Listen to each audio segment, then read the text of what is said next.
will be broadcasting. It's okay? Oh, yeah, sure. And can you get me a copy of your presentation so it doesn't blurry? Because what we do is instead of just showing the live video, Michael will edit it and put the your slides in. Okay, yeah, I'll create a PDF of it and have it emailed. Thank you very much. Sure. It's going to be pretty straightforward, to be honest. I have some visual aids in here, but really presentations and PowerPoints tend to put people to sleep sometimes. So I try to keep things simple and just kind of give out the information. And then I really want more of a back and forth, being able to answer questions and find out what you guys are looking for. I find that to be most effective, to be honest. Thank you. Is there anything you need? Water? I have a water, yeah.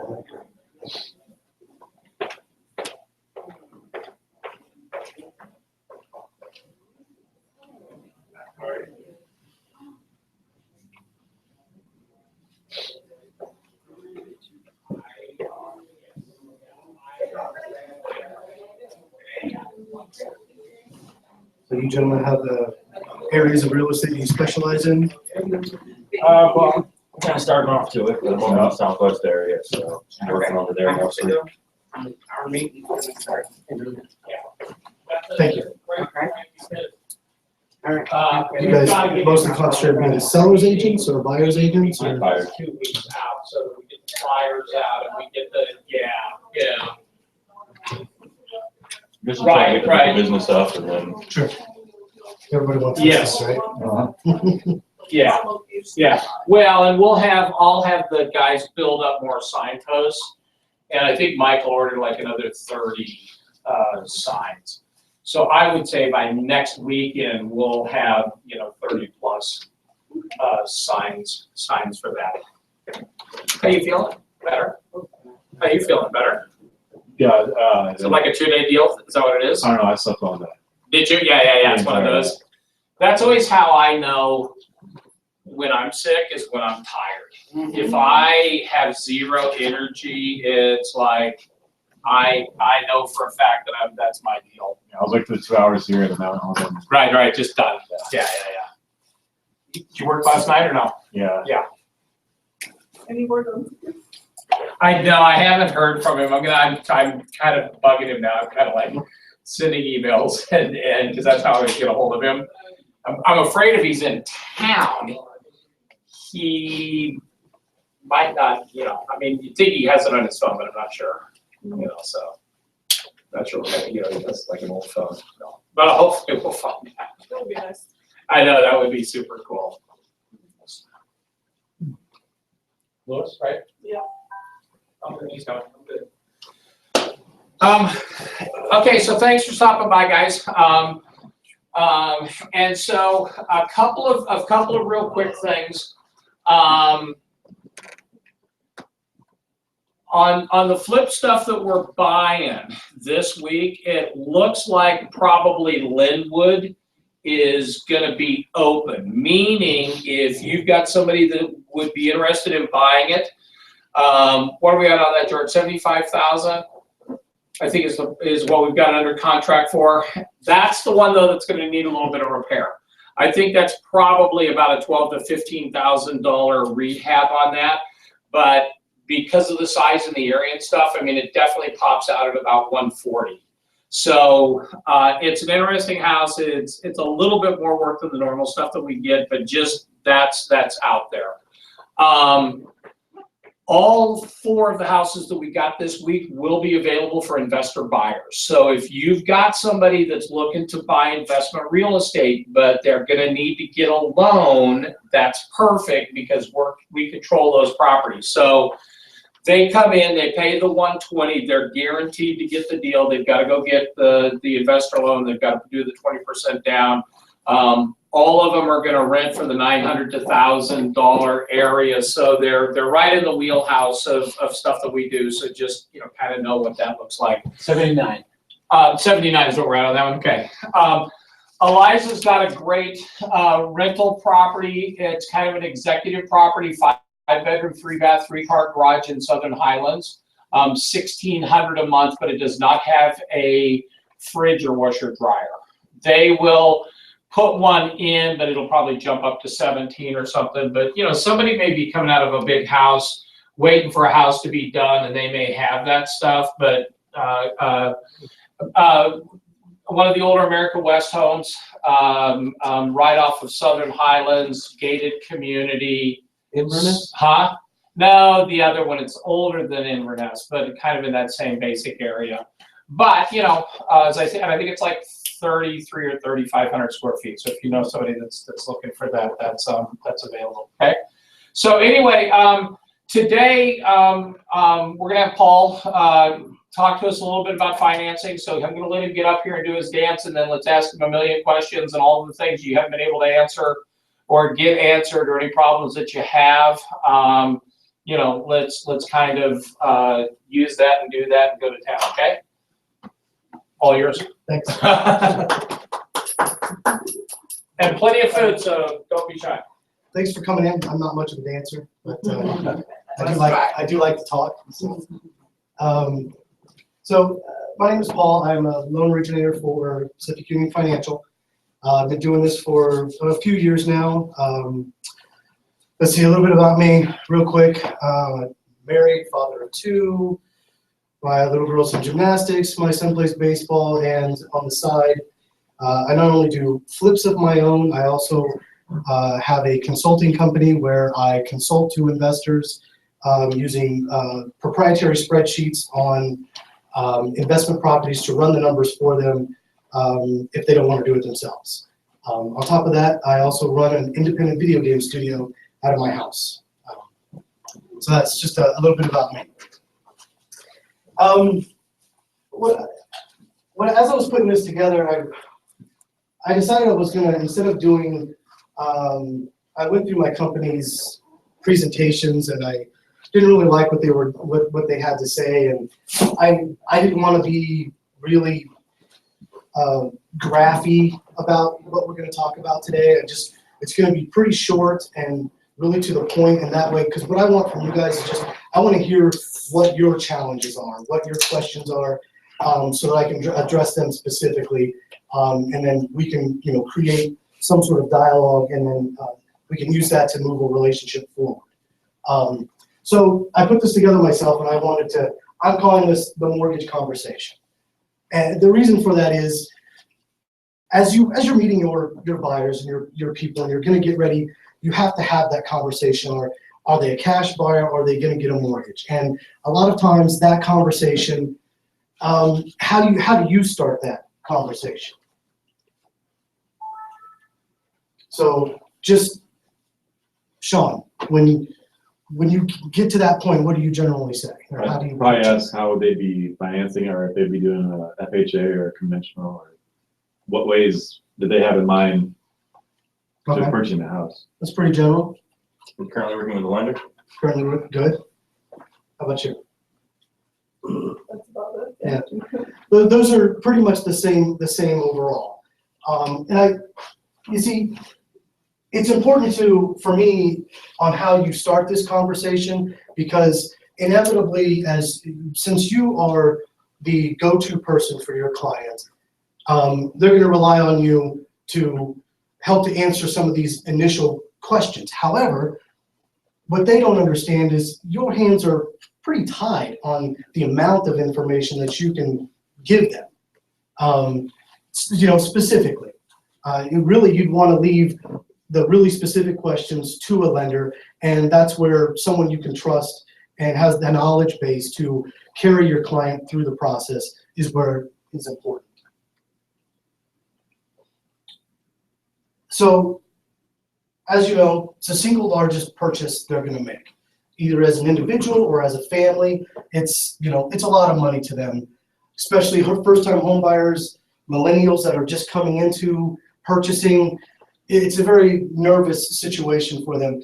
Even though millennials tend to be pretty educated, They take a lot of time and do a lot of research on their own on the internet, and they'll come with a battery of questions most of the time. And because of that, a couple of things that I'm currently working on. I'm about 28 days from a new designation for myself, a CMPS, or a Certified Mortgage Planning Specialist, where I am incorporating financial planning strategies as it pertains to mortgages. So that way, when I sit down and I speak with your buyers, we can look at what are their long-term goals for a mortgage. How can they leverage the cash of their mortgage for retirement funds, for children's college funds, as well as speaking to investors on what's the best way to leverage the dollar that they have. Case in point, I have a gentleman that I'm speaking to right now, and when he first came to me from the referral, I was sold $600,000 house. He owns like a web hosting company here in town, makes plenty of money. And so I thought this was a personal purchase until I started speaking with him and finding out that he's all about the numbers, and where he can afford $600,000, he doesn't like the idea of that minimum down payment of $60,000. He's like, well, that money can be better invested in other areas. And had I known that information to begin with, I would have actually taken the conversation there to start, because he's absolutely correct. If he's looking at it, because he already has a nice home, but if he's looking at it from an investment standpoint, when you're talking in terms of where minimum entry points are for some of these loans, that $10,000 could be spread over 4 properties, leveraged out, and the rate of return is better than any other investment that person would make, unless they have some sort of in on some stock that's just going to go through the roof or something.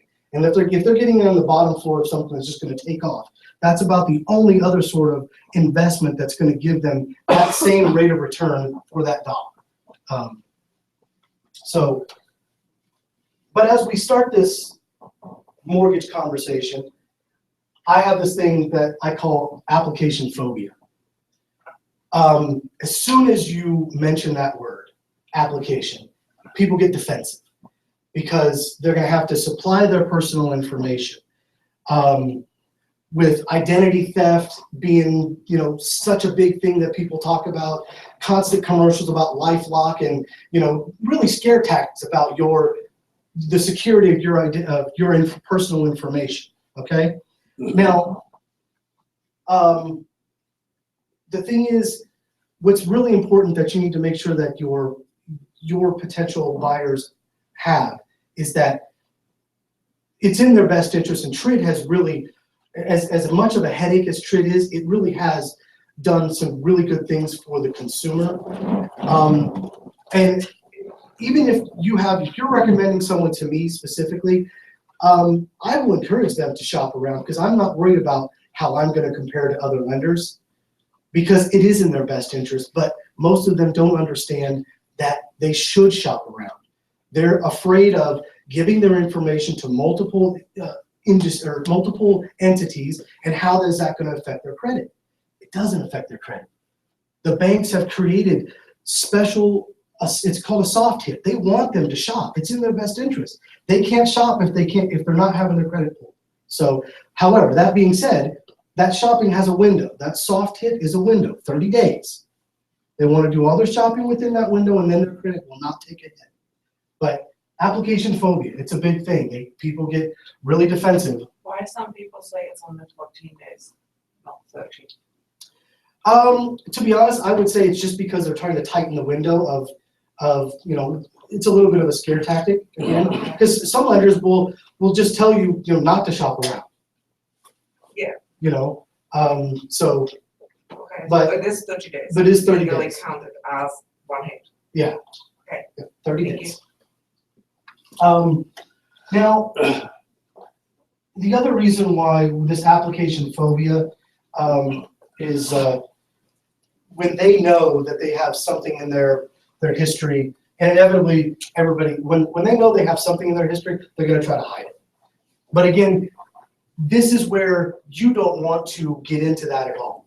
You want to leave that to me And just your encouragement should be, I need you to talk to my lender. He's going to ask you to do an application. Later on, I'm going to hand out a business card that has a QR code on the back, and I'll explain and talk about as far as I know, I'm the only lender in town who has, I have an app that is a mortgage app that has a mortgage calculator. Your buyers can contact me directly through it. It has mortgage news and rates and everything. I'm going to hand you out this so that you can put it on your phones if you like. And it's also very easy. It's like an electronic business card. So the next part of this mortgage conversation are the personal finances.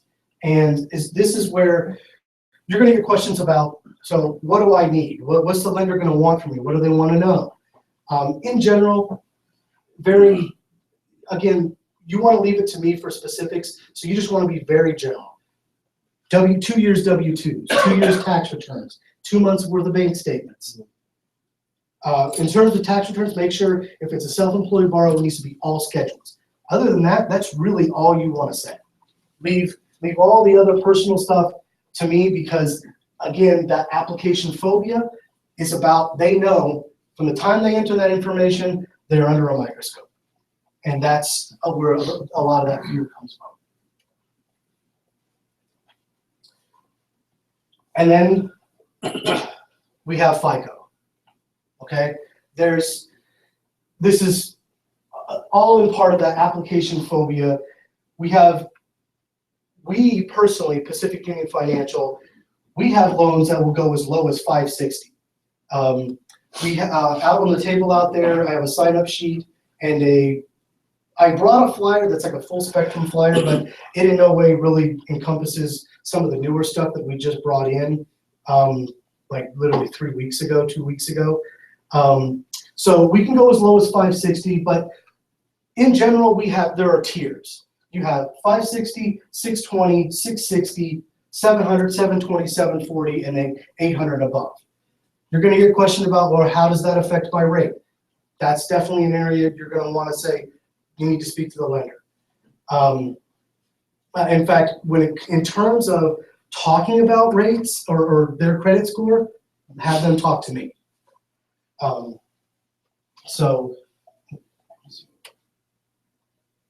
the last part of this conversation are the X factors for special situations. Every loan is going to be unique, going to be a unique file. And what I try to do is I manage the expectation of your buyers by giving them as broad an idea of the types of things that they're going to deal with throughout this process, but inevitably, every file is unique.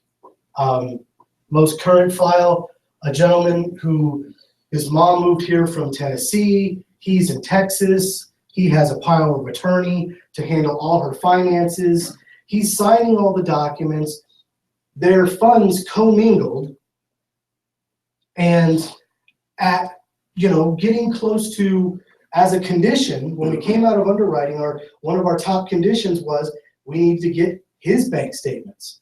One of the newest guidelines that has changed is if you have a borrower who is getting gift funds or has funds that are commingled with another individual, that individual's bank statements and personal finances will have to be sourced. And they all hate it because they feel like they're at an arm's length transaction. It's not their house. Why are you looking at me? I gave the money. I mean, well, fact of the matter is that's what the guidelines say because Fannie and Freddie have put that guideline in there. So as I explain it, it's not me. In fact, it's any lender who's going to write this loan as a conforming loan is going to ask you the exact same thing, that your personal finances, and I'm going to need 2 months of bank statements for you showing how those funds commingle to qualify. And just 1 month worth of statements, or are they going back further? It's Are they really looking just for a about where change? the commingle was, what the Okay. situation. So in this case, the mother had a sale of the house in Tennessee, but her proceeds did not hit her bank account before they made an offer on the house, so he paid the $5,000 earnest. Right. That's his only commingling now. All the rest of it is her money from her proceeds. But it has to, so we don't need 2 months. We just need to see that statement where that earnest money was taken out and used for that. So, and then we're going to touch on some of the, we have, speaking of some of our newer programs, we're going to, as we get a little bit further in here, we're going to talk about foreign nationals. We just started a new program that's specific just to them. It's called the Trump. And then some of these other X factors are like no credit scores. It's surprising how I get this conversation all the time, and I don't know if you have any other lenders that can do no credit score, but we can.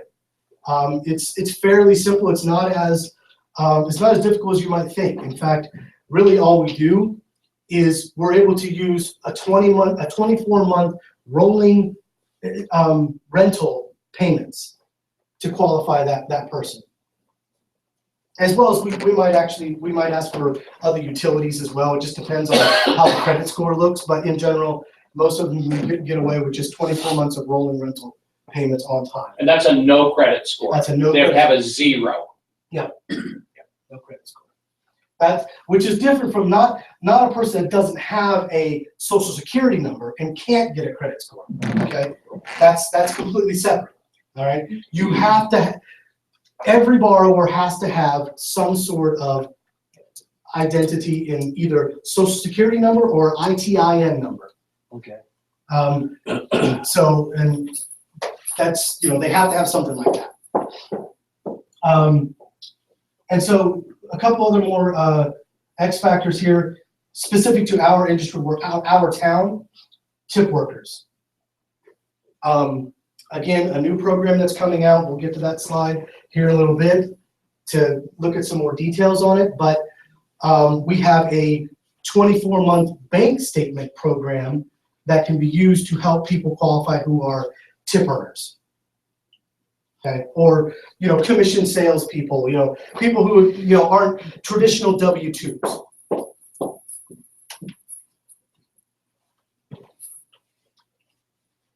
So, as I said, here is our self-employed and this really catchy name, Series S program, where, as you can see, self-employed borrowers, and this is where tip workers will come in, 24 months of bank statements. This is also good for foreclosures, deed in lieu's that have no seasoning. That is huge. And Paul, on the bank statement, are they just looking for the amount of deposits on a monthly basis, or are they looking for regularity of the deposits? It's going to be a little bit of both, honestly. Okay. I mean, because these things are all going to be manually underwritten. Okay. Okay. There's not going to be any AUS on anything like this. So our underwriters they're going to go through it line by line. They want to see regular payments, regular deposits. Now there'll be some variance of what they can allow, but in general, that's what they're looking for. They're trying to create the picture of responsibility just as how your FICO depicts that. 43% maximum DTI, and that is a hard number because this is being mainly underwritten. That there's no going over that. That is the absolute max. Where conventional loans, we'll get into that a little bit here in a minute, but conventional loans will have somewhere between a 43 and a 47, and in some cases even 50. Yes. Foreclosure with no seasoning, what does that mean? That means, generally speaking, and I have a slide for it. Generally speaking, we are for foreclosures, you are at a 7-year time period before you can purchase again. This program will take that seasoning, that 7 years, and do away with it. So you don't have to wait the 7 years. Okay, perfect. What is the time period, Paul? There is none. Day after foreclosure? Day after foreclosure. As long as they can meet the underwriting guidelines for this, then yes. And what's the rate on this compared to normal? It's gonna be higher. I mean, How much? somewhere between an eighth and a quarter, easily. Oh, jeez. That's not It's bad. not, I was thinking. It's gonna go to 7%. Yeah, no, it's not hard money at all, so it's because it's still being kept in-house. But that's not a bankruptcy product. That's only a foreclosure short sale Right, product. foreclosure, short sale, yeah. And here's our foreign nationals program. Again, Series S, it's called expanded. The things to note about this is these are not fixed loans, okay? 5171, using the liberal arm. The maximum DTI, and this is what really good, 55%. Okay? Asset utilization, which means we can use business funds as part of qualification. And 680 credit score, where any other foreign national program, you're likely to see a 720 on that. So that's a really good entry point for those folks. Now, the other good thing that's about this program is that we're able to count foreign income.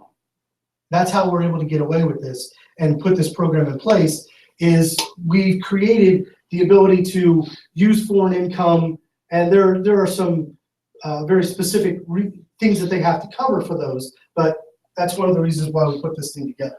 Paul, sorry, not to, on the previous one, it was a minimum debt of, or a minimum loan amount of 150.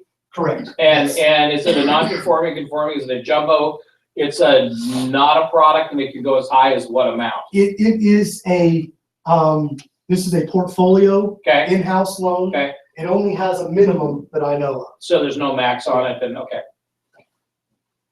Rate change above 460 or no? Rate change above conforming 417. Okay, Back to the international reporting, let's say Canadians, I know we have a couple when there was a problem to get them a loan. Mhm. So how do you get their credit score when they are not from here? Well, that's where, I don't understand much of this, so please keep talking. yeah. So this program is new to me as well. This is only 2 weeks old. So I will get you additional information as to some of the specifics on the program. But in general, it's, however, they can use their other forms of identification because we're not worried about credit scores at that point. Okay. You know, they have the 680, but that's gonna come through. Sorry, do you have a question? Yeah, I do.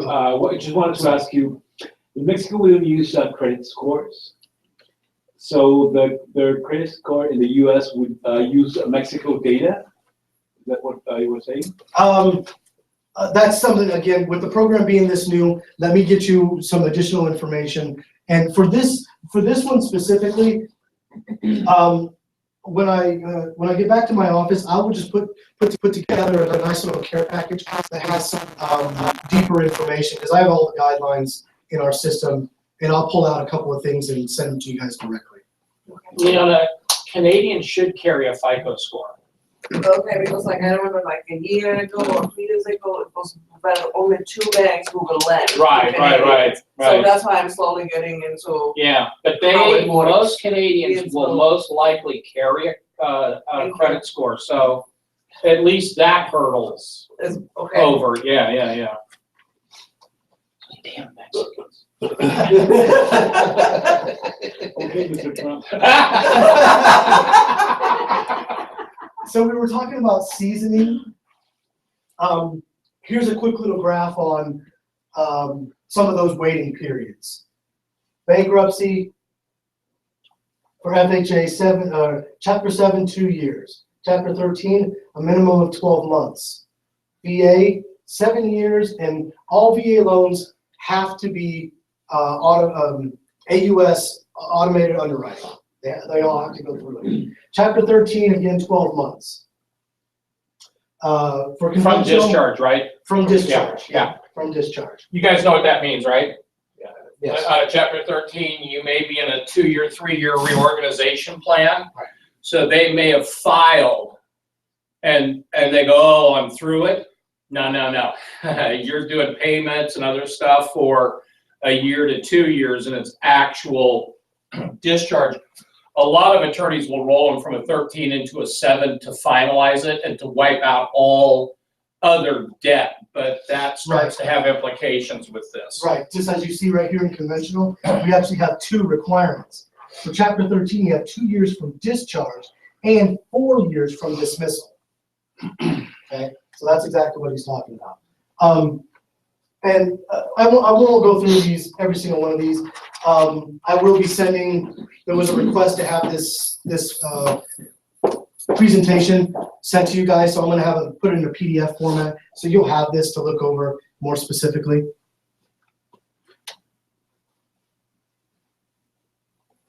So now that we've got through the hard part in our mortgage conversation, the next thing is we're gonna start talking about some of the specific areas, such as, you know, at this point, you should be starting to, in this conversation, starting to have your buyer, your clients, starting to open up a little bit to you. Where at the first mention of the application, people were starting to get defensive. Now, as you've kind of talked through some of these things, they should be starting to open up and being able to then step into, why is all this important? You know, why did you start the mortgage conversation and start inquiring about what are the things that they need to do? And that is, the first thing we want to do is pre-approval. It's surprising, as I said, I've been doing this for a few years now, and as I speak more and more with new agents, I find that new agents make a big mistake, in my opinion. In an effort to gain clients, they essentially, they start working for free a little bit, and they're working for a client before they've done this, before they've taken the time to make sure that that buyer is a qualified buyer, that that you're not working for free. So I encourage all my agents to make sure that you're getting a qualified buyer. Get them to the point where you can introduce easily the fact that you want them to be pre-approved. And that's the reason why we're having this mortgage conversation, because you want to ease them into the fact that, look, before I can take you out, I need to make sure that you can buy, that you can purchase. That's what you're basically saying without being so blunt about it. And so again, you'll have these to kind of go over these yourself to talk about the reason why these are important, but jumpstarting the paperwork is really important. I mean, we can get through, we know that we've done this, we can start expediting things, and that's what I generally do. I will say that right now my company, because of TRID, we're trying to get back to getting our workflow to a point where we've streamlined TRID a little bit better. But prior to TRID, from June of this year till September of this year, we were on a 14.7 day average close. And admittedly, TRID has backed us up. We are now in somewhere between 27 and 32 days, and we don't like it. Our entire office gets bonuses for getting these files through as quickly as possible. So we're drastically trying to get through our workflow and integrate TRID a little more streamlined so we can get back to that 15-day close mark. And what's your application fee? There is none. That's, there's no obligation to buy. Credit check fee? None. Well, let me clarify that, because this is a big part of your conversation, is that you need to make sure that they know that this is free. The only time they're going to pay anything, and yes, they will pay the credit card fee once they close. In the closing, there will be a charge for $25, or if there were other credit things that were pulled, it will be in there. But if they never close a loan, it's a wash. They're not tied to, there's no obligation whatsoever. So again, it's important for that mortgage conversation for them to know, look, you want to do this application. It's in your best interest. It's free. Walk away if you want to, but at least by doing the application, you know this. What do you qualify for? Do you want to, you don't want to take a buyer out to look at $300,000 homes to then find out that they qualify for 247. That's a hard conversation for you then to have to be like, well, sorry, it doesn't look like you can spend that much. I know you love this house, but unless you can come up with more cash, we're gonna have to change your search criteria. Yes. What's the maximum loan to value on a 20% down for non owner occupied investment property? Maximum. Like a loan to value if you want to pull cash out, Uh-huh. you want to refi. What's the maximum loan to value? 75%. Okay. So this is the whole reason why you have the conversation. This is their qualification. This is their security and their confidence that they know what they can buy. And you'd be surprised, most of the time, it's usually more than what they thought it was. It's very rare that they're disappointed in their number, but knowing this is in the best interest of you and your buyer. So, FHA. To breeze through these real quick, we're going to go through each one of these, FHA, conventional, VA. We're going to run through them real quick, and then we'll just, that's pretty much going to be the end, and we'll just finish up with questions. So, maximum loan amount for Clark County, $287,500. Minimum down payment, 3.5%. Interest rates are slightly better than conventional. However, as all of you know, you have PMI. And in some cases, taking a conventional loan and the percentage on the lower PMI is better than what they're going to get in the FHA PMI. So sometimes, and that's also clarifying, where their credit score is too, because that's a big factor. Because you have a conventional buyer who doesn't have, if they're not in a kind of a 660 to 700 range, then generally speaking, if they go in conventional, their rate's going to be so much higher that the PMI, there's an offset. The interest rate that they're going to end up getting through FHA and the PMI that they're going to pay there and the interest rate they're going to get in conventional, and that PMI, it's going to end up being more just because their credit score is so much higher or lower and they can't get the benefit. And MIP now is how much? For What's the percentage? For Is it 3.8 on FHAs? For FHA is at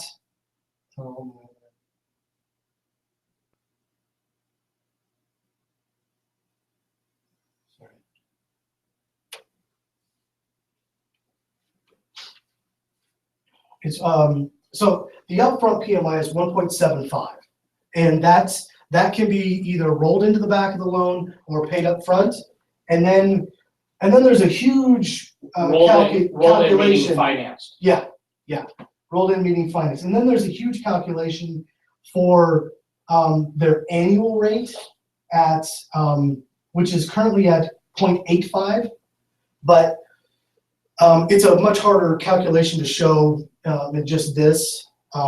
Whereas the upfront is simple, 1.75 times the loan amount, and they either pay that at closing or they roll it into the back of the loan.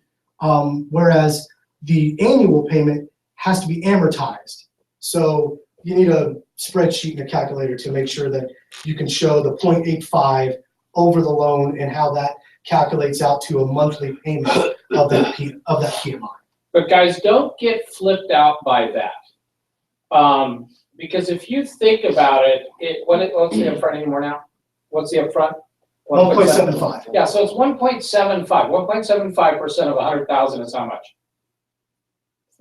$1,750. Mhm. $1,750 added on to a $100,000 loan amount is gonna raise their payment how much? Less than a cup of coffee a day. Yeah.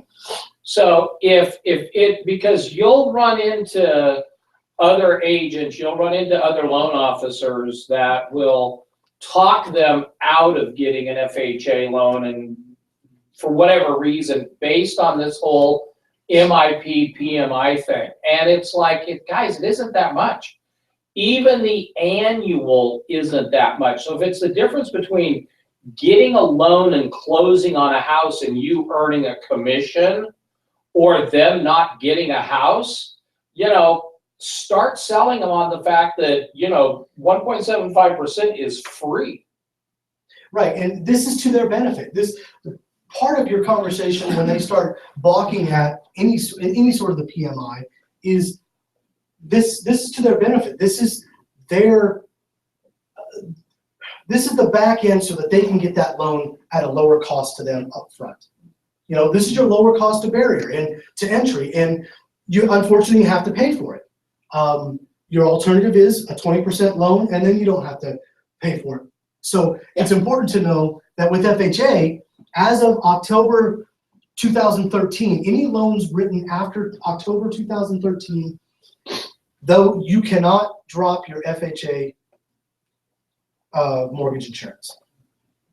For the whole life of the loan. For the whole life of the loan, unless, and that's in speaking in the old idea of 78% value, then you can request to have it dropped.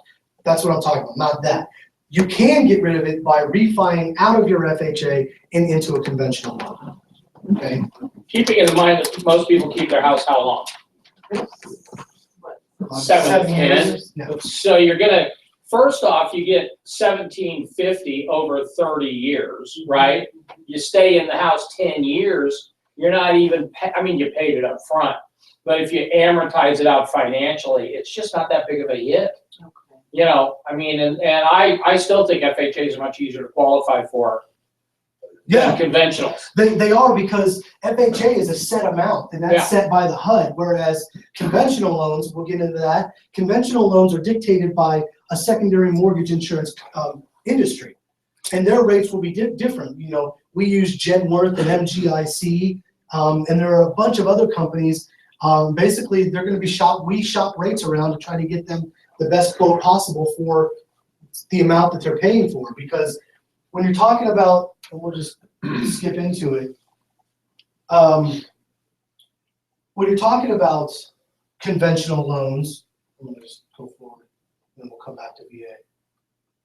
When you're talking about conventional loans, that PMI is, so it's calculated the same way, but the points that you pay, so you have,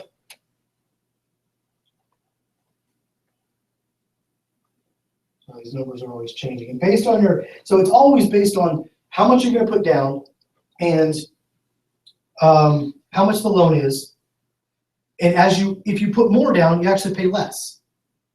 And so for conventional loans, as of, it was just put in AUS 9.2, which was, I believe, like 2 months ago. What's the minimum down payment for conventional loans?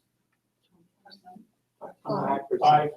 I go 5, but could be 1, 0, yeah. 3. Yeah, that's right. That's me. As of 2 months ago, 3% for qualified borrowers. Now, however, when we're talking about the PMI for that, though, if you enter in on that, because you're putting so much less down, that payment for that PMI is going to be pretty huge, pretty large. Is it going to be into the 2% area then? Yeah. So once again, if you've got somebody that's looking at a 3% conventional or a 3.5% FHA, much better to go with a FHA. Closing costs still financeable on FHAs? Yes. Absorbed into the loan amount? Yeah. So the basic rule of thumb is, even on the low end, you want to look at about $30 to $70 per month per $100,000 finance is, your general kind of rule of thumb if you want to just throw something out there to them to answer a quick question. But I wouldn't go any further than that. I would, forward them on to them. 70 if they're in at 3% and Yeah. 30 if they're in at 18%. Somewhere between, say, let's say 12 and 15%, they're going to be in that lower end. 30. So I'll just back up real quick to some of these other highlights for conventional loans. So 43% maximum DTI, but as I stated before, in some cases, we can go as high as 47. It all depends on the file and the specifics of what they're, how much they're bringing to the table and all of that. And finally, for those who work with investors, investors can finance up to 10 properties with conventional. Now, this is a recent conversation as of 2 days ago. Because we have our own in-house products at Pacific Union, it's 10 finance properties when you're going conventional. However, we don't have a cap on the number of finance properties internally for a single investor. So keep that in mind. We may have to, it means that we're gonna have to roll them over into some of our specific programs, but it still gives them the flexibility to leverage themselves better and acquire more properties. One person, same name, nothing changes. Exactly. Minimum FICO, if you want to wear 620 for conventional loans. But again, in certain situations with some of our internal programs, it can go a little lower than that. So that's And what's FHA score, FICO score? for us internally 560, 560. but generally speaking like 600. Yeah. So in closing, I mentioned my app. I'm gonna give each one of you folks a card here.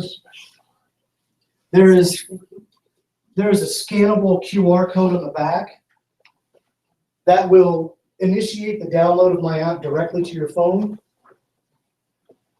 Now, as I said, a digital business card for you and for your buyers.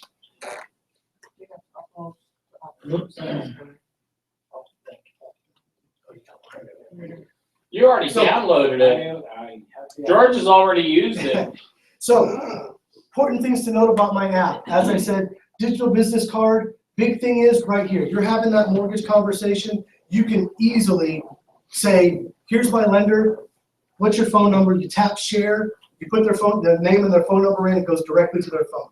They register it, now they have it. They can apply right from their phone. That'll go directly to an application. They can contact me directly. There's a calculator here if they want to run their own scenarios, as well as in general, these are market rates. These are not down to their specific situation rate. And then mortgage news, industry news in general. Now the More tab, there's a whole bunch of other stuff that's on the back side of there. If I encourage you guys to follow me on all the social media at Paul Weingartner for Twitter. You can search Paul Weingartner on LinkedIn, and as far as Facebook, Lender, the number 4 Life, and that'll be my Facebook page. So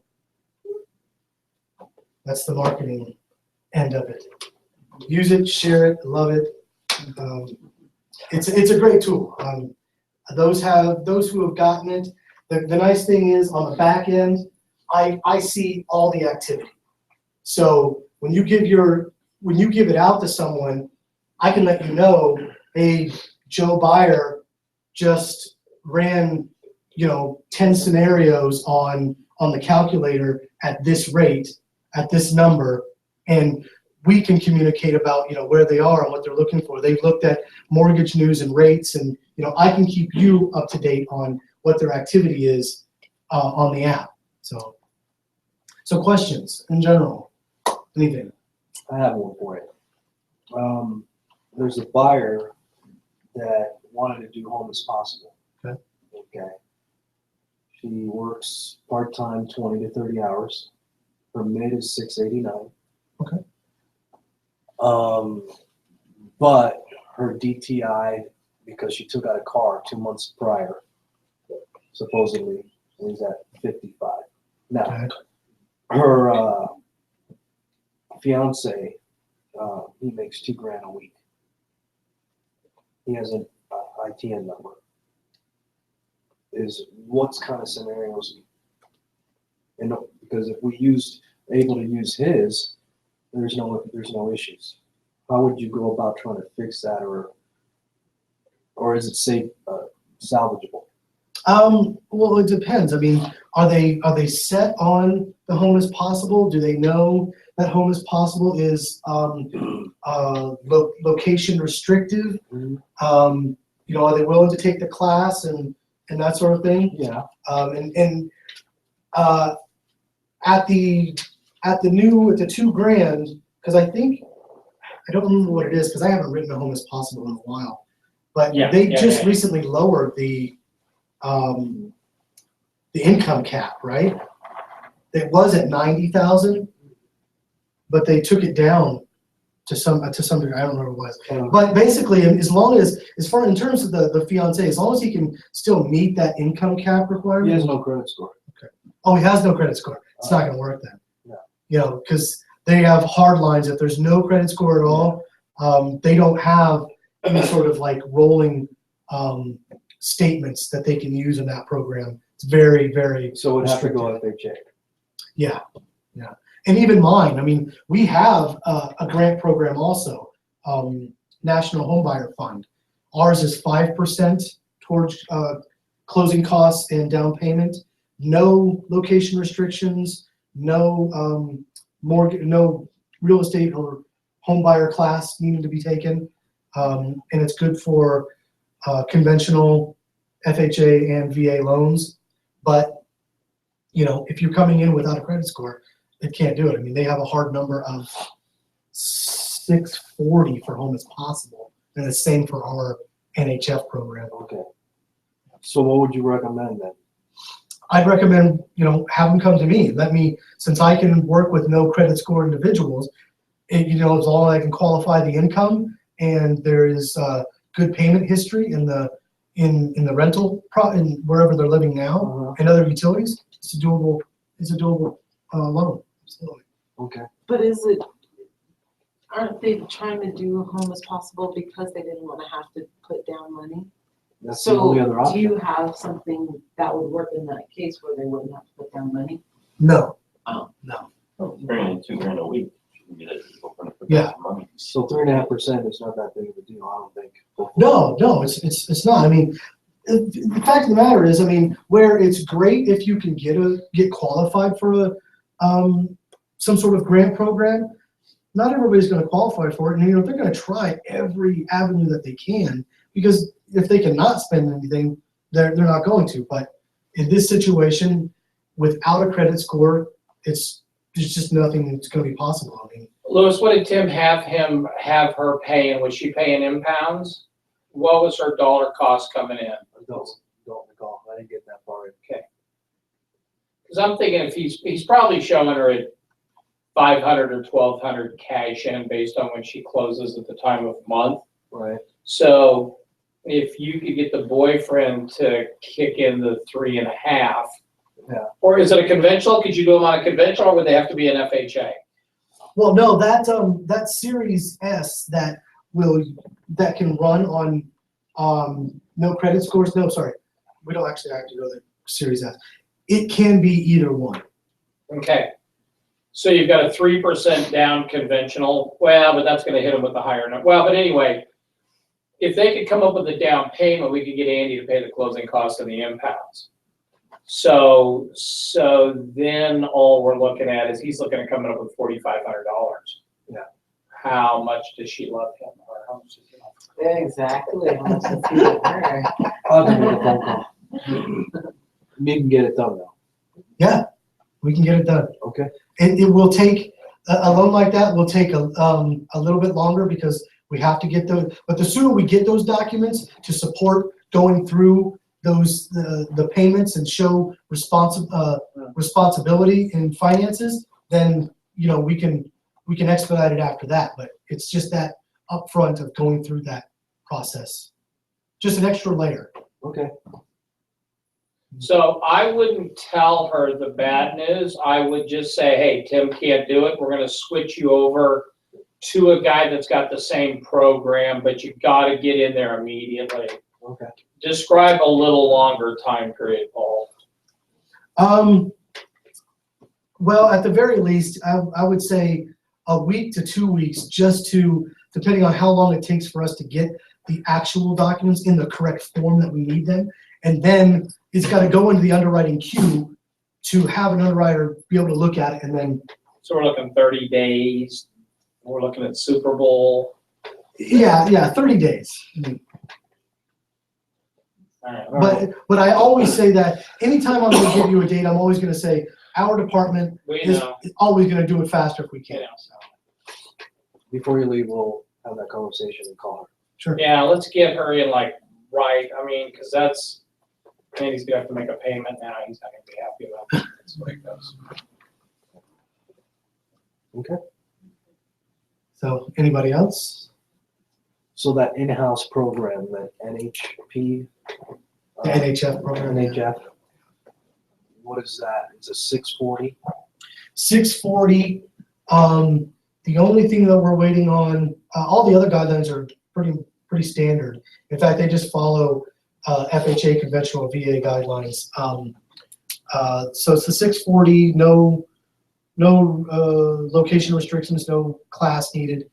The only thing that we're waiting for to process it is we don't know what Nevada's loan limit or income limit is going to be.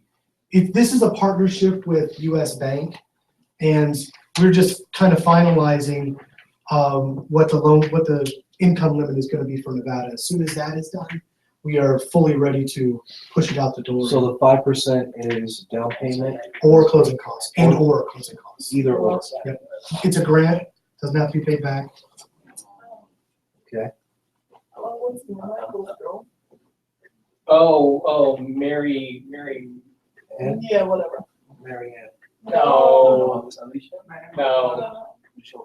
The funny name. Yeah. Caramay. Yes, Caramay had the U.S. bank, so it seems like that's a lot of traction on that program.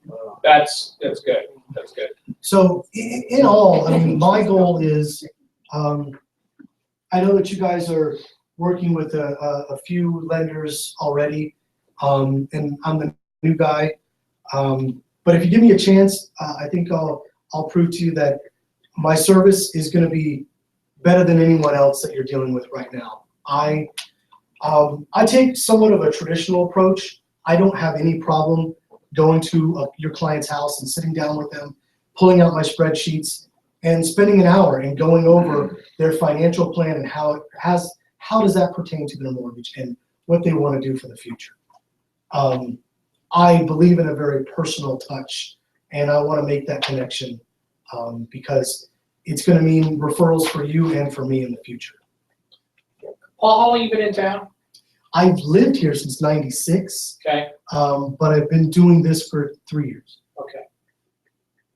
Which doesn't matter. I mean, when Linka and Lewis mentioned your name to me, I recognize it from somewhere. Probably jail or the strip club. I used to work for Party Homes as a superintendent. Okay, there you go. I'm like, I know this guy's name, so okay. I built a few tracks before Right. the fallout, Okay. the initial fallout starting around 2007. Okay. Well, no, and guys, you know my drill is you're welcome to use whoever you want, but I'm a real advocate of throwing a lot of business towards somebody. Kind of like what we've done with Tim and some of these other people. We keep throwing them business till they suck. Yeah, that's, no, that's. No, that's you exactly get right. busy and, I mean, yeah, My goal is, even though I am the new guy, I mean, is that you try me out, you're gonna be so impressed with the way I work, Yeah. is that I wanna become your preferred right, person. right. I know you're. And gonna that's have- what we want, and, we want it so when they call, you pick up the phone and all that, but that, it's a Big on- two-way street. We can't send you one deal and expect great service. We gotta send him 10 deals, and that's Right. where the good service comes from. And I'm huge I- on response time. really would like, I told you we wanted to do a general overall. This is fantastic today. I really would like you to come back whenever possible. Okay. But sooner than later. And let's drill down a full hour on FHA. Let's drill down a full hour on VA. Let's Okay. drill down a full hour on conventional, because, you guys know where I come from, and you have to know more than Paul. Sorry, you're not gonna tell more than Paul, but you have to know as much about him and the programs that he has. He's probably got 400 different products. Each loan kind is called a product. He's probably got that many. You need to know a large percentage of those. My biggest fear, and we'll talk about the quick qualifying thing next Wednesday. My greatest fear is when you guys, and I hear agents do it all the time, you meet somebody on Saturday, and I'm not saying you need to sell the financing, but you should know enough about it to have an intelligent conversation. Because I hear agents all the time say, well, here's the card for my lender, give them a call on Tuesday, and then if you're interested, call me back. You shouldn't be having that conversation. Call Get me, them on paper or call him, but you not should. Tuesday, that day. Yeah. You gotta get them on paper right then and there, and we'll figure it out after the fact. So you've got to have a certain amount of knowledge of the programs. Understand that with me, I'm up late all the time, and if someone is willing to call me or wants me to call them at 12 o'clock at night, I will do it. I work every single day of the week and every hour of the day. So again, like I said, I'm very big on response time, and my kind of pillar on response time is only kind of just due to some personal OCD, in that I am a very impatient person, so I just assume everybody else is impatient. And so, when I have something on my phone, if I see that little red number, I can't not look at it. And then once I've looked at it, I can't not respond to it. Leona and I are just like that too. I have a little question. Sure. I have a very bad habit. I prefer to sell new construction. So not many of my regular lenders are associated. If I go with you, of course, I'm losing all my incentives. So I associated with any of them. Like I have one lender who was with Party, at least I know her from before. Are you associated with any of them? Unfortunately, no, and we're not going to. With the most likely changes that the CFPB is going to do in the coming year, we are not even stepping into creating relationships. The writing is on the wall. Chase Bank back in July pulled out of 140 offices throughout the country due to the writing on the wall that the CFPB is going to be cutting down, is going to be knocking on some doors as to how these incentives are steering buyers towards lenders. And that's a big thing for them. They don't want steering. That's the reason why I can't buy you lunch. I mean, it's ridiculous. Doing business, American business, is on the golf course, it's buying lunches, it's shaking hands. But if I do it, and I don't, well, here, let me clarify. It has to be across the board. If there was any a time that we went out to lunch and I paid for your lunch and you had a conversation with her, we went out to lunch, and then in that conversation, I didn't pay for that lunch. If she wanted to, she could report me, because it's not fair. There's favoritism. That's the way it looks like, and that's what the CFPB is. They want this kind of neutered approach to everyone. So she told me about her lunch, so when are we going to lunch? No, I'm getting a second one. That's why you're missing out.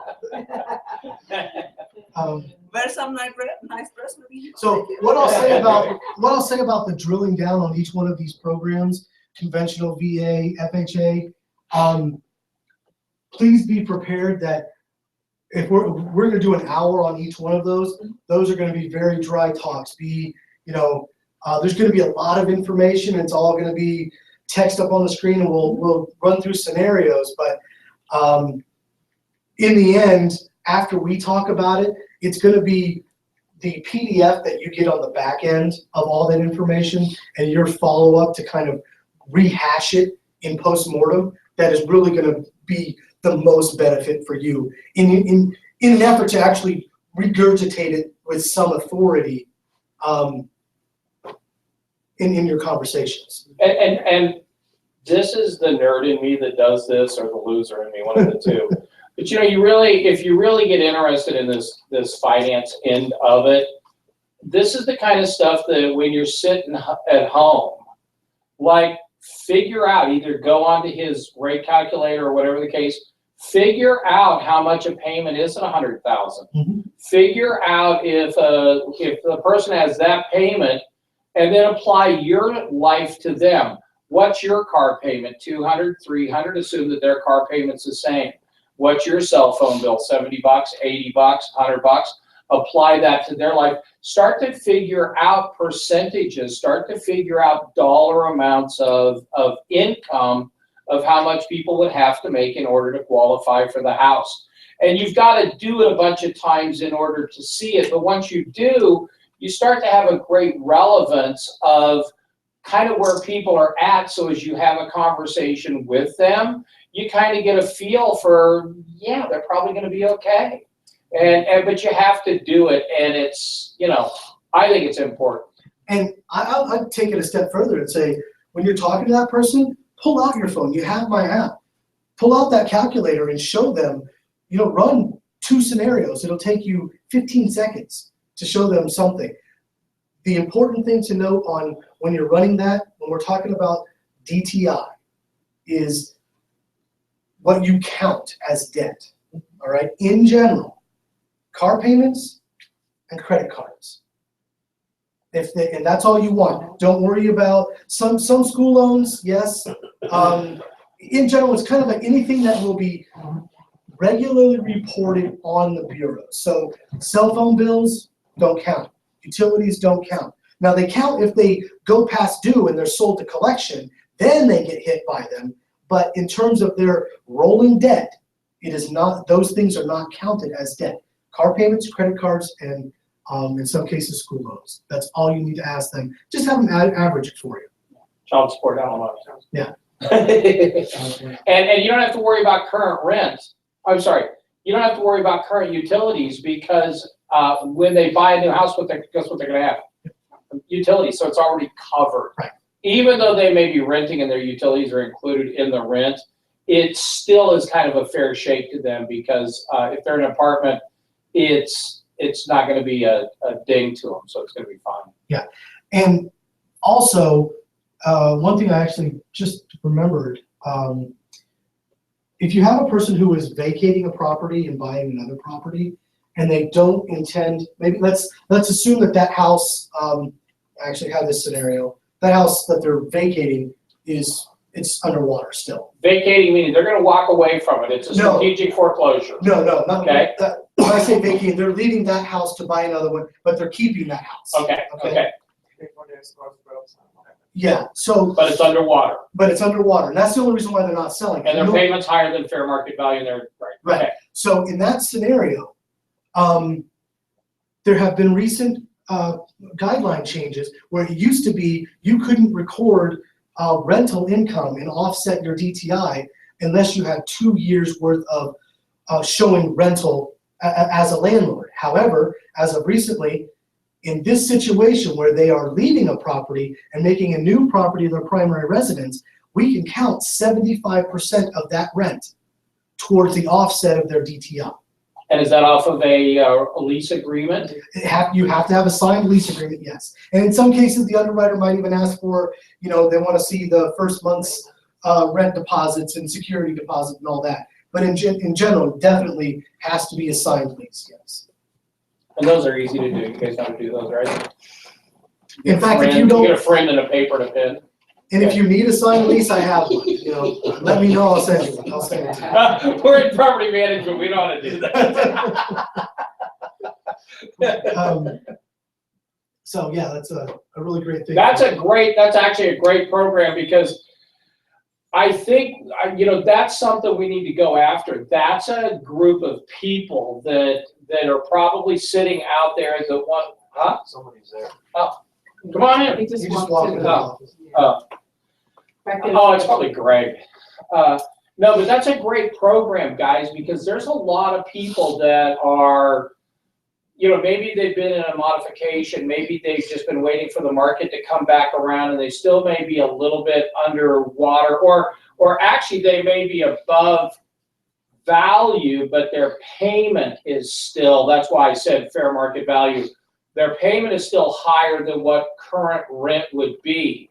So in theory, they wouldn't normally qualify to go buy another house. But Right. with that With the program, they offset. could. That's a great program. That's a great conversation to start having with people. Yeah, I had a gentleman who did it. Surprisingly, you know, this guy, he owns 3 7-Elevens here in town, but the price of the house that he wanted to buy was so high with having a house that was still underwater, and he had just like 6 or 8 months prior did a harp on it. So he's like paying $2,600 for this house, plus the new payment that was coming in around 31. You know, if it wasn't for that 75% that he could count to that, he would have fell out of that escrow. That's a lot of Slurpees. It's okay.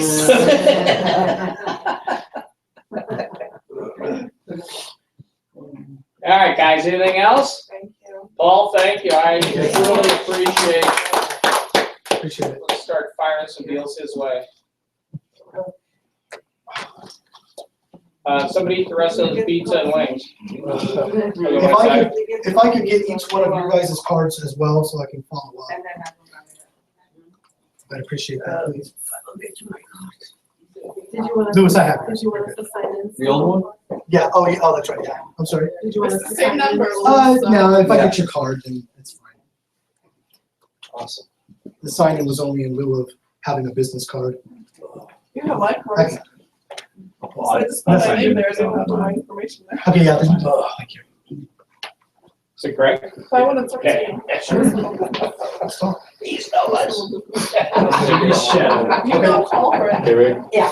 So another house, you just went to escrow? Oh, okay. I'm like, I'm glad, that'd be awesome. Right. Those, after the house between closes, and the Right. house that just went escrow. Your rental. That house, your house over on Joshua Circle. Oh, okay, just So I have 2 houses, up the street. Nice, Like, nice. At least $50 more per square foot than Good. I asked for. Good. Once those closes, can we get Okay. an MLS? Um, Yes. I'm thinking about that. Yeah. 7 years. It's not gonna praise for what I. No, that's There why is we a were kind of different, waiting, you bet, as soon as. There's a different Yeah. season, The one that, it's the one that went on market for 9 days and it's. but then we already, also have um, deep Under in the contract, guidelines, there's yeah. also Which is something stupid on called their part. extenuating circumstances. What Well, what was good. the Yeah, reason I for saw that? that, you get it. Right, Yeah, right, but right. it's That's hard what to you want, sell, and I so didn't do this perfect. before when I was trying to get the mortgage for it. Okay. Yeah. So, Yeah, It's we looked it up and that was perfect. Yeah. Yeah. I was thrust. Yeah, it's I all don't about that know substantiated what I would sell value. for. Okay. Basically, for one year, I know, I didn't even file tax returns, so it's not. I see, okay, So, okay. I don't know what else I could do for that. So, Yeah. Let me go back on this. The appraisal will probably 6 months. yeah, it takes a while for those things to crank up and the market, Because I have plenty of equity in it Heats up more first quarter. already. I just need to get some out. So you'll be great on value then. Perfect. And your equity is gonna be 75%. I only want to take very little out. Okay, well, that can help in this situation. See, that's the thing what we're talking about. I don't even Yeah. know if I can even get it. I have money in it. I don't know if I can get it because of my foreclosure. Yeah. So, How long was it? About 7 years now. Oh. How long ago? When it was. I mean, are we talking actually- like, just like No, a year not old or? exactly, no, Okay. no, so